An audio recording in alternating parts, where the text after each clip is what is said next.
가족끼리 돈 문제, 이거 진짜 어렵죠? 좋은 마음으로 도와줬는데 오히려 사이만 틀어지는 경우도 정말 많잖아요. 특히 이게 부동산 문제랑 엮이면요, 훨씬 더 복잡해집니다. 오늘은 가족한테 공사비를 줬다가 주장하게 되는 유치권이라는 권리에 대해 알아볼 텐데요. 이게 사실은 아주 위험한 법적 함정이 될 수 있다는 거, 지금부터 제대로 한번 파헤쳐 보겠습니다. 자, 그럼 이런 상황 한번 생각해 볼까요? 만약에 여러분의 형제가 여러분 집 리모델링 비용을 대신 내줬다고 쳐요. 근데 여러분이 그 돈을 못 갚았어요. 과연 형제는 그 집을 점유하면서 돈 갚을 때까지 못 나가 하고 유치권을 행사할 수 있을까요? 법적으로만 따지면요. 네, 가능합니다. 법에서는 부모, 자식, 형제 다 그냥 별개의 사람으로 보거든요. 그러니까 형제 집이라도 법적으로는 남의 물건이고 여기에 내 돈이 들어갔다면 유치권을 주장할 수 있는 형식적인 조건은 갖춰지는 거죠. 하지만 바로 여기가 진짜 위험한 함정입니다. 이 해석, 법적으로는 맞지만 현실에서는 반쪽짜리 진실이라는 거죠. 이 단순한 법논리 하나만 믿고 섣불리 나섰다가는 정말 큰일 날 수 있습니다. 아니, 왜 이게 그렇게 위험한 오해냐고요? 법적으로는 가능할지 몰라도 실제 법원에서는 가족 사이의 유치권 주장을 엄청난 의심의 눈초리로 보기 때문입니다. 한마디로 이론과 현실이 달라도 너무 다른 거예요. 특히 만약에 그 집이 경매에 넘어갔다? 그럼 상황은 훨씬 심각해집니다. 법원은 이런 가족 간의 유치권을 일단 가장 유치권, 다시 말해 짜고 치는 고스톱일 가능성이 아주 높다고 보고 시작합니다.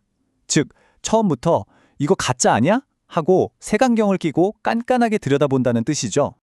대부분의 가족 간 유치권 주장이 법원에서 받아들여지지 않는 데는요, 넘어야 할 산이, 그것도 아주 높은 산이 두 개만 있기 때문입니다. 그 두 가지 결정적인 이유가 뭔지 한번 보죠. 첫 번째 허들은 피담보 채권의 전제 증명입니다. 말이 좀 어렵죠? 그냥 내가 진짜로 이만큼 돈을 받을 게 있다는 걸 객관적인 증거로 보여줘야 한다는 뜻이에요. 그리고 두 번째는 점유. 이건 이 부동산을 내가 실질적으로 지배하고 있다는 걸 증명해야 하고요. 법원은 이 두 가지가 모두 완벽하게 증명될 때만 유치권을 인정해 줍니다. 자, 그럼 첫 번째 산부터 넘어볼까요? 바로 채권 증명. 여기서 핵심 키워드는 딱 하나, 객관성입니다. 법정에서는 가족끼리 내가 그때 돈 내줬잖아 라고 말하는 거 절대 안 통합니다. 법원에서는 이런 것들을 증거로 거의 쳐주지 않아요. 말로만 한 약속, 그냥 우리끼리 쓴 차용증, 현금으로 줬다는 주장 또는 내가 공사해줬다 같은 막연한 진술, 이런 건 증거 능력이 거의 없다고 보시면 됩니다. 반면에 법원이 진짜 증거로 인정해주는 건 바로 이런 것들입니다.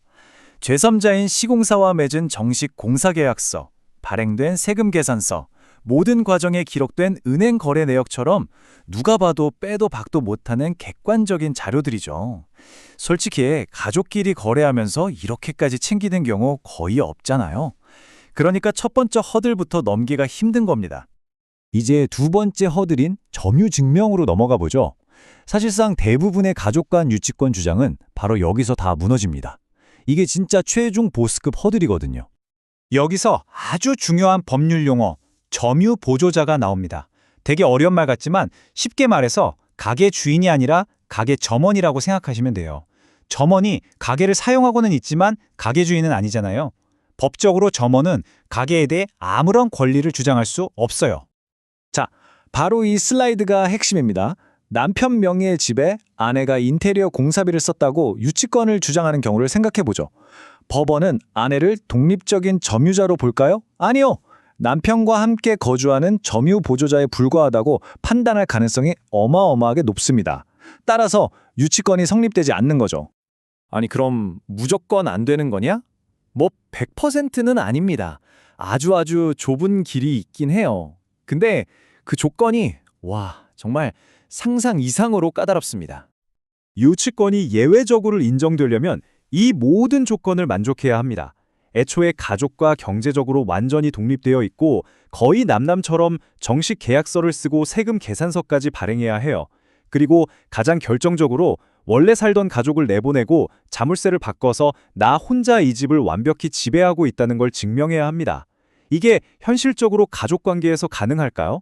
거의 불가능에 가깝다고 봐야 합니다. 자, 이제 마지막으로 정말 중요한 경고의 말씀을 드려야겠습니다. 만약 이 모든 위험성을 무시하고 어설프게 유치권을 주장했다가 실패한다면 그 결과는 단순히 돈을 못 받는 것에서 절대 끝나지 않습니다. 실패의 대가는 상상 이상으로 혹독합니다. 먼저 1단계, 유치권이 기각되겠죠. 여기서 끝나면 다행이지만 2단계로 넘어가면 법원으로부터 집을 비우라는 인도 명령을 받게 됩니다. 만약 버티면 강제 집행을 당하는 거고요. 그리고 최악의 시나리오인 3단계, 법원이 당신의 주장을 고의적인 허위 유치권이라고 판단하면 경매방해죄라는 무서운 이름의 형사범죄로 처벌받을 수도 있습니다. 돈 받으려다가 오히려 전과자가 될 수 있다는 뜻입니다. 그래서 마지막으로 이 질문을 던져봅니다. 여러분의 주장은 객관적인 증거 위에 서 있습니까? 아니면 단순히 우리는 가족이니까 하는 믿음 위에 서 있습니까? 법정에서는 그 믿음이 아니라 오직 냉정한 증거만이 효력을 갖는다는 걸 꼭 기억하셔야 합니다.